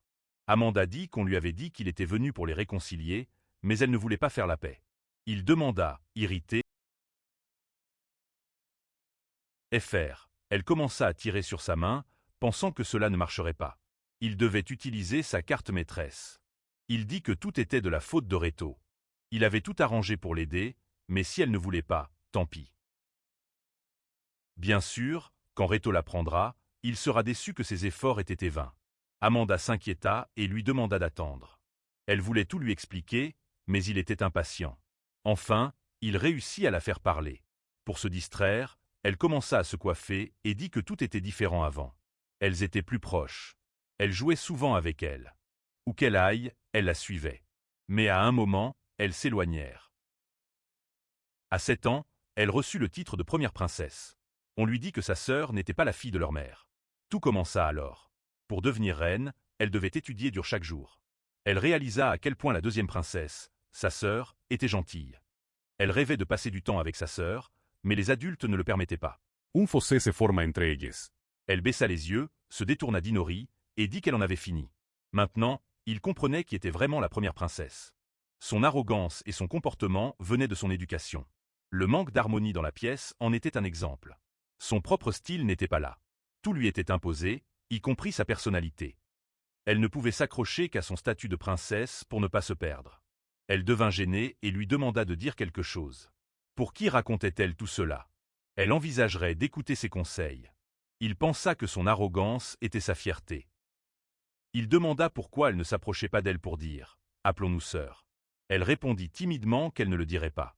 Que penserait le personnel et les serviteurs? Il sourit et demanda « Dans ce pays, les serviteurs ne sont-ils pas plus importants que la princesse ?» Fr. Après tout, elle est la première princesse. Elle s'inquiétait que de telles décisions puissent lui causer des problèmes, et il dit que sa sœur était plus forte qu'elle ne le pensait. Amanda sembla sincèrement réfléchir à cela, puis dit timidement qu'elle pouvait tout gérer seule et n'avait pas besoin de ses conseils. Elle devait lui être reconnaissante de l'avoir écoutée. Puis, il quitta ses appartements pour sa chambre. Il raconta tout à Nala, qui avoua qu'elle n'était pas ravie de l'idée, mais qu'elle en discuterait. Il nota que ce n'était pas la réponse la plus agréable. Eh bien, c'est pour ça qu'elle est la deuxième princesse. Le lendemain, Nala entra dans sa chambre pour lui transmettre un message de la deuxième princesse. Il venait de se réveiller et la salua, demandant de quel message il s'agissait. Fr. Elle sourit et dit que cette fois, tout était différent, que la leçon d'aujourd'hui serait spéciale, ce qui lui donna un mauvais pressentiment. Au final, elle l'emportèrent hors du palais et il demanda quel genre de leçon l'attendait au milieu de la rue. Fr. Arya dit qu'étudier les flux commerciaux et l'humeur des gens était tout aussi important que tout le reste. En tant que représentant de la haute société, il l'accompagnerait et porterait ses achats. Fr. Il la regarda fatiguée, ne comprenant pas quels achats elle évoquait et leur rapport avec l'entraînement du héros. Elle décida d'abord de regarder des bijoux, et il pensa qu'elle avait dit qu'elle n'achetait rien. Fr. Alors, qu'était-ce? Arya, concentrée sur les bijoux, fronça les sourcils, peinant à se décider. Elle demanda de l'aide. Il dit que tout lui irait, et elle précisa qu'elle ne l'achetait pas pour elle. Fr. Il la regarda, confus, et Nala lui murmura qu'elle choisissait un cadeau pour l'anniversaire de la première princesse. En entendant cela, la deuxième princesse déclara qu'elles iraient acheter un cadeau pour sa petite sœur. Fr. Il dit qu'il comprenait tout, mais pourquoi choisir un cadeau? Arya resta silencieuse. Choisissant ces mots, elle demanda « Ne l'avait-il pas vu hier ?» C'est pourquoi elle pensait. Fr. Il lui répondit que, même après hier, cela ne lui était pas plus clair, mais il remarqua qu'elle était habituée aux cadeaux. Aucun ne serait utile. Elle était déçue et demanda si un cadeau était une mauvaise idée. Il répondit que ce qui comptait, c'était de lui donner. Fr. Donc, il pensait que son choix était le meilleur. Nala sourit, trouvant cela mignon de sa part, tandis qu'il ne pensait qu'à retourner au palais. Arya sourit à ces mots et choisit un cadeau. Fr. Pendant qu'elle parlait au vendeur, Nala dit que sans lui, elle n'aurait jamais pensé à persuader Arya de donner quelque chose à la première princesse. Arya sourit en regardant la boîte, et Nala était ravie de voir son vrai sourire. Fr. À ce moment-là, Arya s'approcha et demanda de quoi elle parlait, ce qui rendit Nala nerveuse. Elle changea de sujet en proposant un cas. 5 jours plus tard, MC reçut une invitation à l'anniversaire de la première princesse. Bien habillé, il se rendit au banquet. Fr. Il s'arrêta dans un coin surplombant la salle et pensa que le banquet était aussi luxueux que d'habitude, entouré d'idiots pompeux. Des applaudissements résonnèrent. Tout le monde saluait la fille d'anniversaire. Amanda entra, profitant de l'attention, tandis que ses parents la regardaient souriant. Fr. Ruto salua légèrement la princesse, qui était ravie de le voir. Il la félicita pour son anniversaire, lui disant qu'elle était plus belle qu'hier. Elle sourit, appréciant les compliments, et en discutant, il pensa qu'il n'était même pas timide. Fr.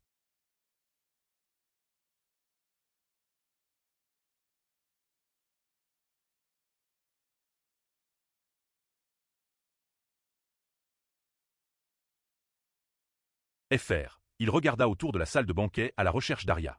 Elle se cachait derrière une colonne, observant sa sœur, effrayée de s'approcher. Cela lui devenait difficile à regarder. Était-il si dur pour elle de l'appeler ou de se faufiler?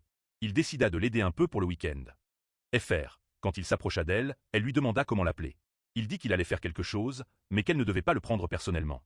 Elle se souvint de la façon dont elle l'avait frappé, et où était passée son énergie. Fr. Avant qu'il ne puisse dire quoi que ce soit, il la poussa au centre de la salle, et ses jambes l'emportèrent vers sa sœur. Elle réussit à s'arrêter, réalisant qu'elle était devant Amanda, elle devint nerveuse.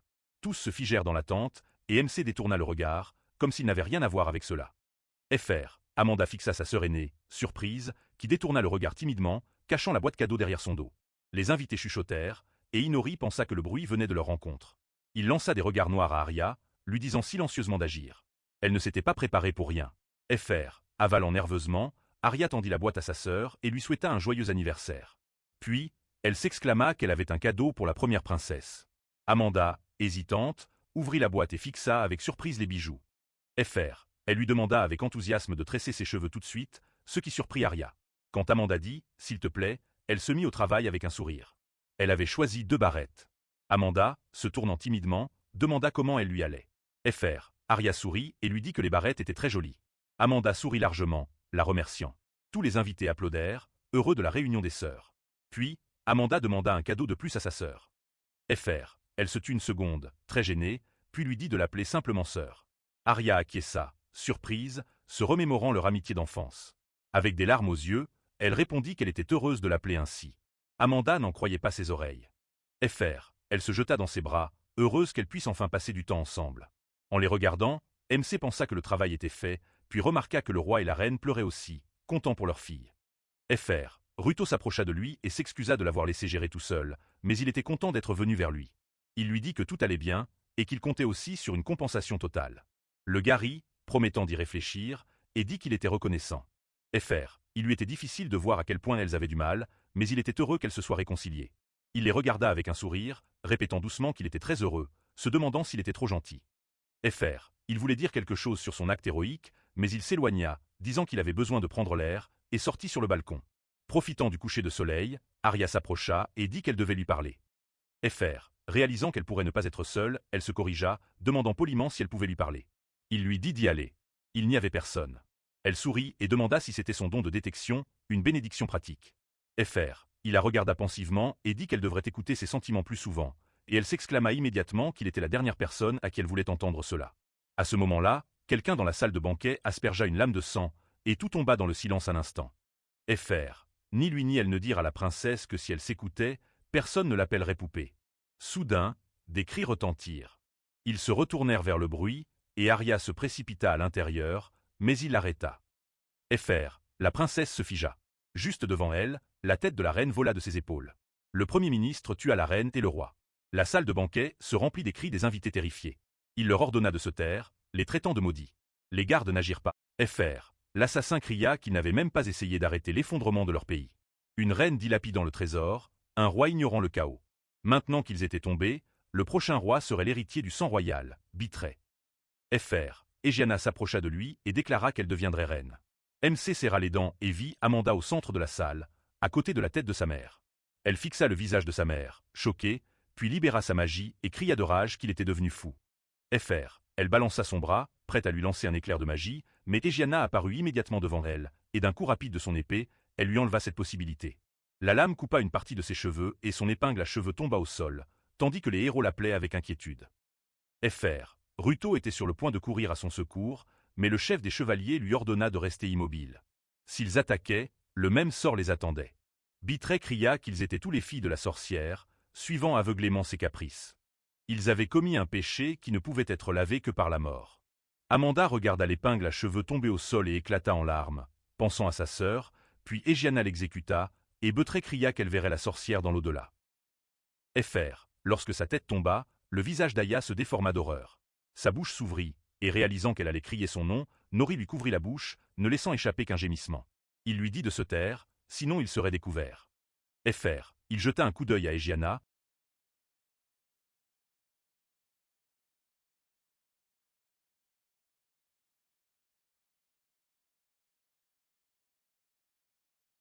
Profitant de ce carnage, Beutray ouvrit les bras, leva les yeux, regardant le sang voler, et énuméra leurs crimes, usure, corruption, indifférence. Avec le pouvoir, ils avaient ruiné ce pays. Ils méritaient tous de mourir. Aya était horrifiée. MC lui demanda de se calmer, car si elle bougeait, il la tuerait.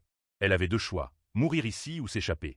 Alors que le carnage continuait, Ryuto s'approcha du corps d'Amanda et tomba à genoux, criant que personne ne méritait de mourir. Beutray affirma que tous les nobles ici méritaient de mourir pour avoir négligé leur pays. Il rétorqua que ce n'était pas une raison pour les tuer. Beutray, après réflexion, dit que s'il avait vu ce qu'ils avaient vu, il n'aurait pas dit cela. Il ordonna à Egiana de capturer les héros, et elle s'approcha de Ryuto, lui disant de ne pas résister s'il ne voulait pas voir l'enfer. Il se leva et invoqua son sabre laser, frappant son mentor. Mais cela ne lui fit pas de mal. La barrière qu'elle créa avec son épée absorba tous les dégâts, et elle remarqua que c'était plutôt bon. Tant la force que la rapidité de ses réactions, il grimaça nerveusement, exerçant plus de force, et attaqua à nouveau. Elle parait rapidement chacun de ses coups, et la salle de banquet commença à s'effondrer. Quand leurs épées touchèrent une colonne, AY la vit tomber et érigea une barrière. Tomaki lui dit d'aider Ryuto, mais AY répondit que c'était inutile. Tomaki jura parce qu'il n'avait même pas d'armes, et Egiana, pendant ce temps, regarda le héros, hors d'haleine après leur brève escarmouche, et dit qu'ils avaient aussi décidé de se battre. C'était dommage, car maintenant il ne s'en sortirait pas. Elle balança son épée, Ryuto bloqua à peine, et elle demanda ce qu'il ferait ensuite. Il pouvait se battre jusqu'à s'effondrer, mais il ne pourrait pas la vaincre. Qu'il se rende. Elle les attraperait, puis irait après la deuxième. Pendant ce temps, AY pleurait, et pour décider d'agir, il s'excusa de l'avoir empêché de pleurer, mais s'il restait ici, il partagerait leur sort. C'était son choix, se rendre et mourir, ou s'échapper et survivre. Elle serra les poings, et il lui demanda si elle voulait se rendre à nouveau. AY se souvint de sa sœur, après un instant, s'exclama qu'elle ne renoncerait pas et vivrait pour Amanda, jusqu'à sa mort. Personne ne lui dicterait. Il la regarda surpris, puis l'appela par son nom avec un sourire, disant qu'il devait s'échapper. Pendant ce temps, la bataille continuait. L'épée de Ryuto se brisa sous la pression d'AY, et elle remarqua que c'était la fin. Le coup était si puissant qu'il perdit connaissance, et Tamaki, le voyant, l'appela avec inquiétude. Réalisant que la situation était grave, elle comprit qu'il devait fuir, sinon ils y passeraient aussi, mais d'abord, il fallait le récupérer. À ce moment-là, AY apparut à côté d'eux, et d'un coup d'épée, elle brisa la barrière, les laissant sans défense. Elle ordonna aux chevaliers de les saisir, et ils jetèrent les filles au sol, provoquant un cri d'AY. Tamaki commença à la défendre.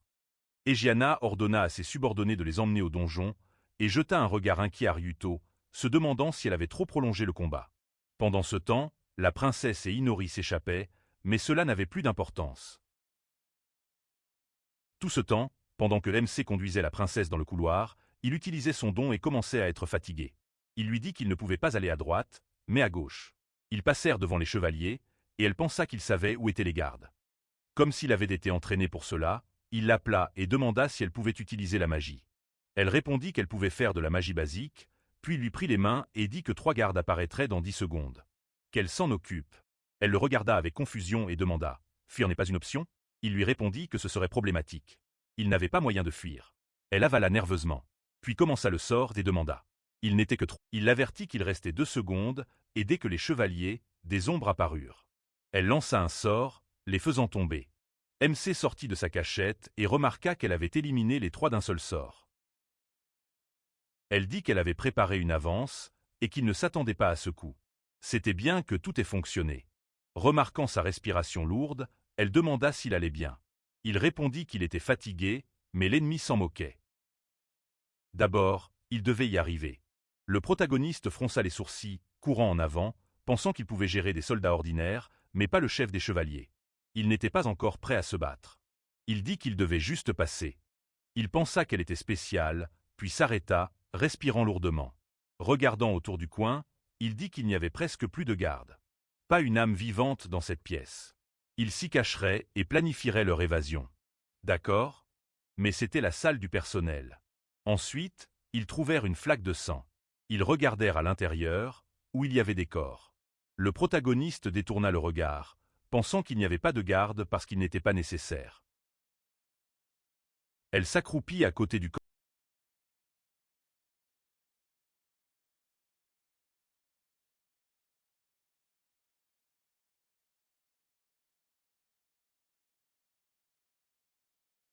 Ça va. Elle était reconnaissante qu'il ait attendu. Il dit qu'il reprenait son souffle. Alors, comment allait-il s'échapper? Adriana atteignit les barreaux et créant un symbole dit « C'est le donjon royal, fait pour sceller les criminels. Sans magie, il ne s'échapperait jamais. » Il devait rester silencieux et immobile. Tomaki avait dit « Si cruel, vont-ils au moins enlever leur chaîne ?» Ruto avait dit « Ça ne sert à rien. Si l'invocation des héros avait provoqué un coup d'état, l'alliance des héros ne serait pas restée. » Il fronça les sourcils et ajouta « Il les garde enchaînés pour le moment, les chaînes empêchent de se tuer, non ?» Adriana le regarda et dit « Il n'y a rien d'autre à ajouter. Le corps est rempli de rage, mais l'esprit est clair. » Il la fixa, libérant une aura terrifiante. Et Adriana pensa avoir déjà vu ses yeux. Elle se souvint d'être entourée de corps, de sa propre stupidité et impuissance. Son manque de préparation pour ce cauchemar. Les mêmes yeux qu'elle avait autrefois, puis elle se retourna, disant qu'il était encore jeune. Eh bien, s'il voulait survivre, il devait se souvenir de ses sentiments et penser clairement. S'ils avaient tout fait correctement, elle aurait envisagé de laisser Aoi et Tomaki partir. Puis elle s'en alla et Ruto s'écria indignement. Pourquoi agit-elle encore comme une enseignante? À ce moment-là, Adriana montait les escaliers. Elle posa sa main sur le mur et dit « Ils ne les ont pas encore trouvés. Il s'en sort mieux que prévu. » Elle rejoindra la recherche de la princesse une fois son équipement récupéré. Les gardes derrière elle crièrent « Oui. » Pendant ce temps, Arya dit « S'ils vont commencer, il vaut mieux commencer d'ici. » Elle pointa le plan et le protagoniste demanda « Y a-t-il quelque chose ?» Elle répondit « Une porte secrète menant aux égouts. Ils pourront s'échapper par là. » Il dit que c'est ce qu'ils allaient faire. Seule la famille royale connaît ce chemin. Elle répondit « Oui, c'est une sortie de secours pour la famille royale. » Mais elle ne savait pas si c'était possible maintenant. Puis il se leva, disant qu'il n'avait pas le choix. Elle fronça les sourcils et se tourna vers Nala, pensant qu'elle s'excusait de ne pas pouvoir aider. Après cela, ils quittèrent la pièce et MC courut, regardant autour, pensant que c'était mauvais. Il y avait de plus en plus de gardes ici. Arya remarqua son inquiétude et demanda « Qu'est-ce qui ne va pas ?» Il regarda devant lui, se demandant s'ils allaient être encerclés. Il continua à courir et pensa qu'il y avait 12 personnes à droite, plus derrière et devant. Puis il saisit la main d'Arya et lui dit d'arrêter. Essoufflé, il ajouta qu'il y avait une embuscade. Il n'y avait pas juste une douzaine de demi, il ne passerait pas. Il regarda derrière et dit que faire demi-tour n'était pas une option. Les soldats étaient sur son dos. Elle demanda s'il pouvait passer inaperçu. Il répondit « Pas moyen. À propos de la porte secrète, il y a un mur de gens. » Arya baissa les yeux et il lui dit de se souvenir de comment ils abattaient les gens sans cligner. Soit ils torturaient sa famille, soit ils avaient découvert le passage. Quel problème pour s'échapper. Il la regarda et pensa « Peuvent-ils aller plus loin ensemble ?»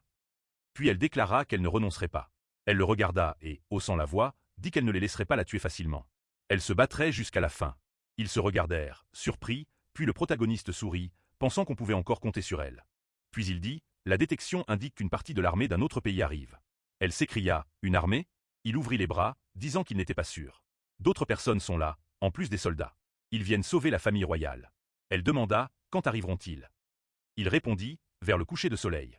S'ils tenaient encore 15 minutes, ils auraient une chance d'être sauvés, mais pas sans combat. » Elle répondit « D'accord. » Les chances de tenir jusqu'au coucher de soleil étaient de 50 à 50. Puis il courut en avant, criant de courir vers l'endroit avec le moins. Il la laisserait derrière. Elle répondit « Oui », puis les gardes les remarquèrent et crièrent « Deuxième princesse, attrapez-la ».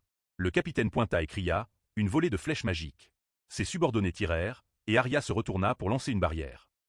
Elle créa un cercle magique et cria « 15 minutes, n'est-ce pas ?» Inori, elles survivront. La seconde suivante, plusieurs flèches magiques la touchèrent, et le protagoniste cria. À droite, ils disparurent derrière le mur, tandis que les flèches frappaient les murs. Puis le commandant cria, il s'enfuit. Entourez-les. MC pensa, ils vont plus vite que je ne le voudrais. Ils coururent plus loin, il cria qu'il y avait plus de soldats à gauche. Alors comment les arrêter? Arya cria, à gauche, puis elle créa une barrière magique sur le passage. Les gardes s'arrêtèrent, surpris. Une barrière, mais le commandant ordonna, n'hésitez pas. Nous devons la briser. Les gardes frappèrent avec leurs armes, brisant la barrière en fragments. Le protagoniste se retourna et pensa, avec difficulté, ils ne se laissèrent pas encercler. Ils continuèrent à courir et atteignirent la pièce. Et le protagoniste, regardant par la fenêtre, pensa, c'est presque le coucher de soleil. À ce moment-là, Arya cria, une impasse. Il la regarda et lui dit de le pardonner.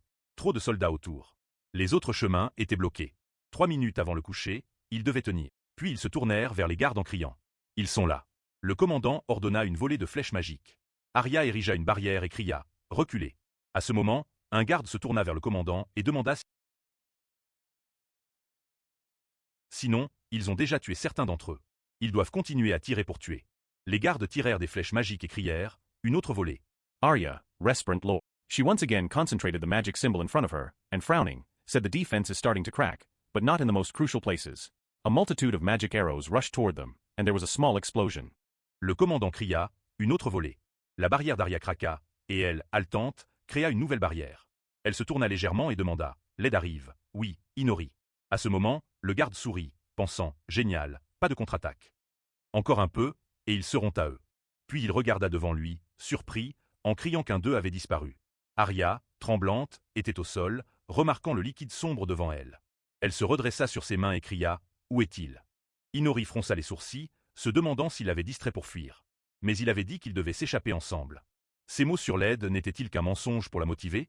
Était-ce tout un mensonge? Le garde cria aux autres de rester vigilants. La prochaine volée les achèvera. À ce moment, le soleil se cacha derrière l'horizon, et MC sourit en s'excusant, mais c'était son tour. Les gardes étaient surpris. L'obscurité? C'est noir. Ils doivent apporter de la lumière. Comment est-ce possible? Plus.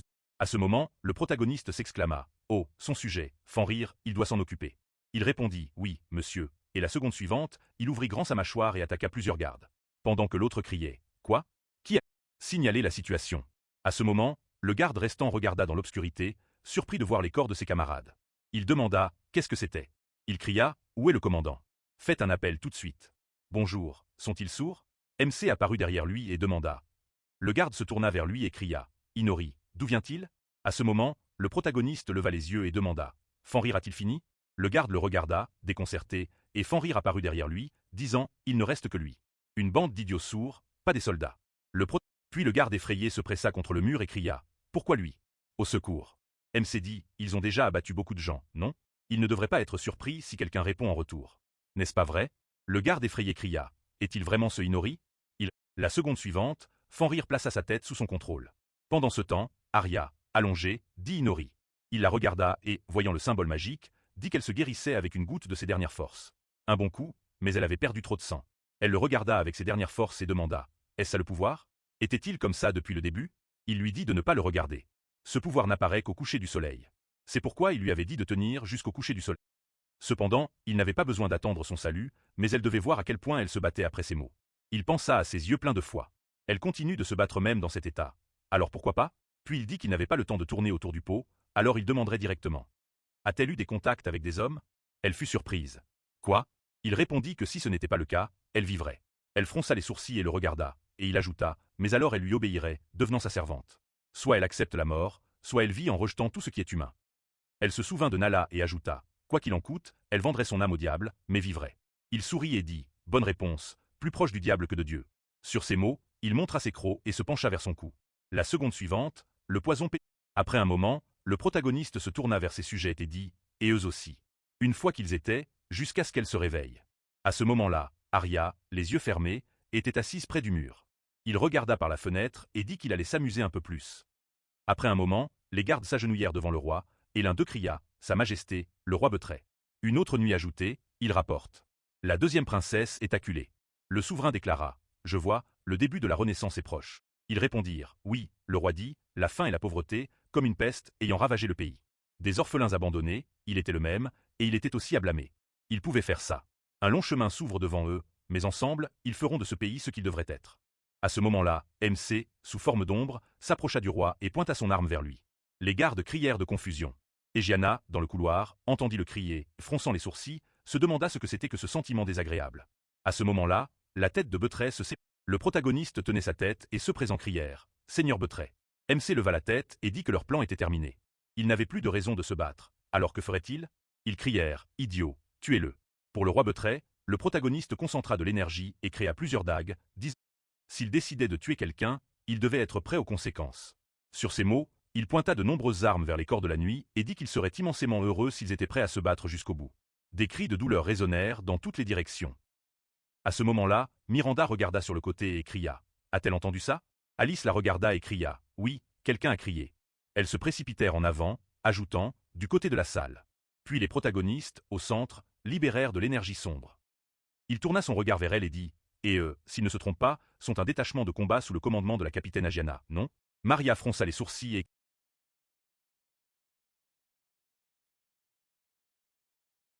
À ce moment-là, l'elfe, serrant les dents, le regarda. Elle saisit son arme et chargea.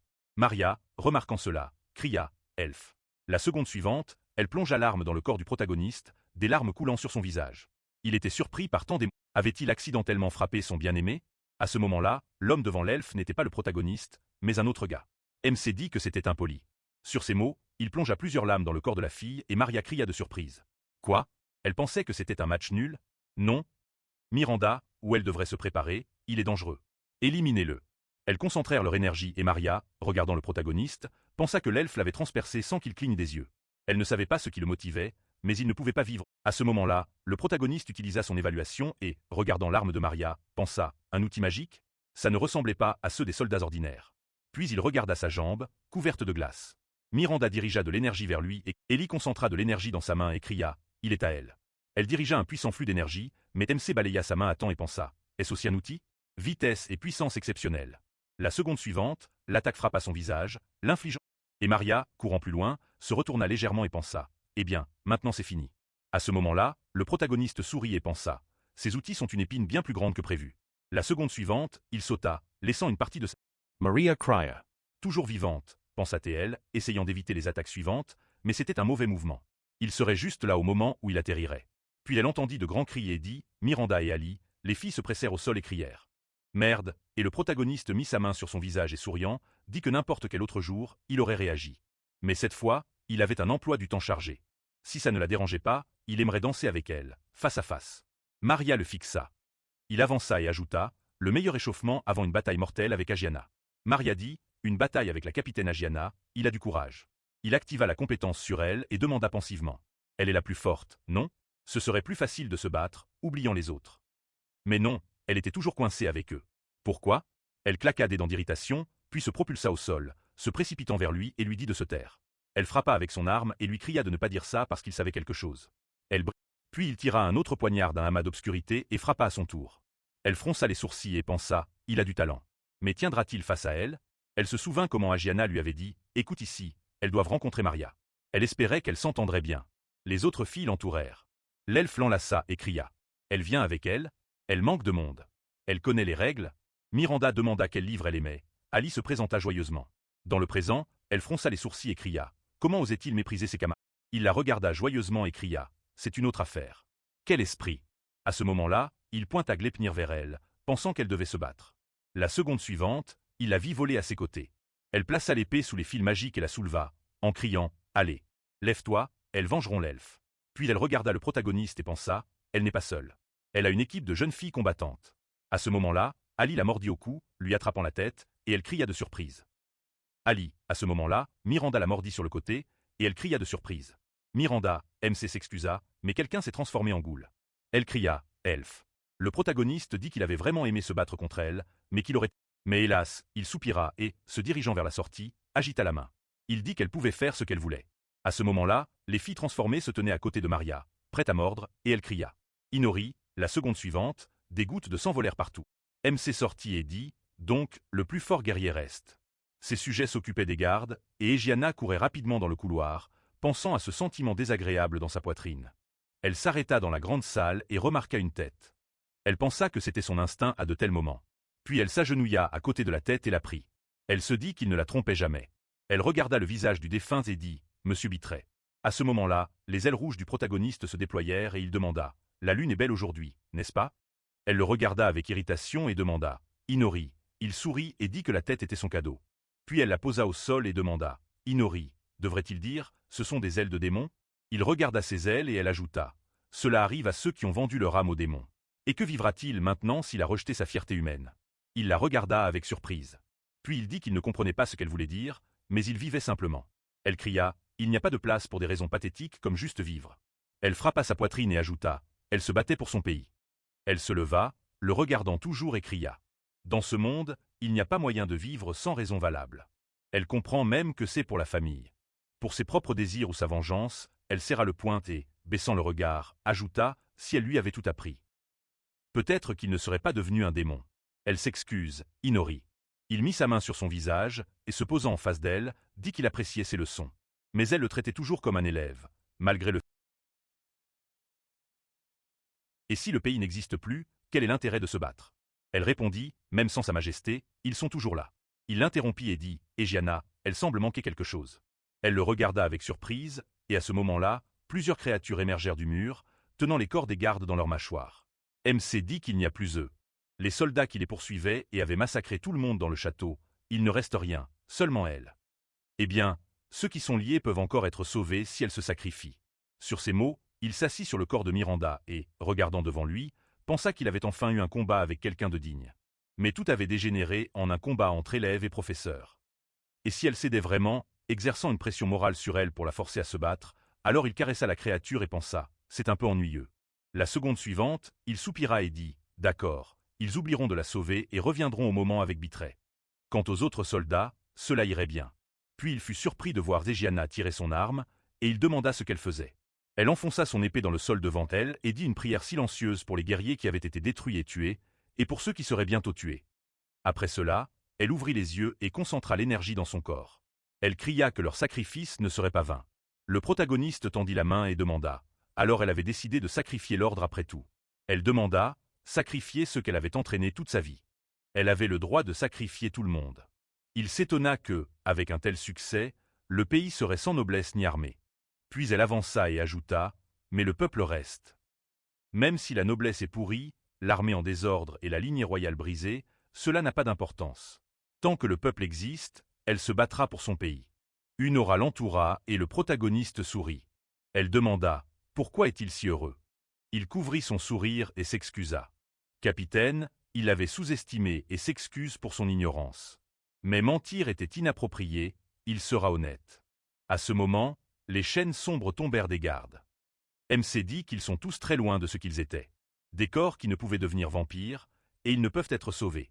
Tous ses camarades sont morts depuis longtemps. À ce moment, les ghouls avancèrent et il pointa sa main vers elle, disant qu'elle n'était qu'une proie fraîche. Egiana baissa le regard et dit, Inori, lui aussi ne peut être sauvé. Elle tira son arme, sa lumière se dispersant. Elle ajouta, son ennemi. MC déploya ses ailes et recula, grimaçant. Egiana balança son épée, dispersant tout autour. Le protagoniste fronça les sourcils, pensant que c'était plus sérieux qu'il ne le croyait. Voilà la carte maîtresse d'Egiana. Dans ses mains, elle tenait un artefact ancien. Il conjura plusieurs dagues, pensant qu'une seule attaque suffirait. Maintenant, ses yeux, exactement ce qu'il voulait. Leur regard se croisa et il leva ses armes au-dessus de lui. Il cria, Capitaine Egiana, je suis son ennemi légitime. Lui aussi utilisera tout son arsenal. Elle le regarda en silence, tandis que les gardes s'approchaient. Puis elle balança son arme, tranchant les membres qui l'atteignaient. MC sourit et cria, ce sont toujours ses anciens camarades. Ne les a-t-elle pas oubliés? Ils vont voir jusqu'où elle peut aller. À ce moment, une escouade de jeunes, elle tourna son regard vers eux et, se souvenant de leur sourire, porta un coup puissant, abattant tous ceux sur son chemin. Elle frappa encore quelques sujets du protagoniste et demanda, vont-ils regarder? Pourquoi n'attaquent-ils pas? S'il reste immobile, elle attaque. Le protagoniste pensa que c'était compréhensible, mais mieux valait éviter les attaques par derrière. Sa force ne faiblit pas, et il ne peut pas l'affronter de front. Pas longtemps auparavant, Arya avait demandé, surprise, pourquoi le capitaine Egiana?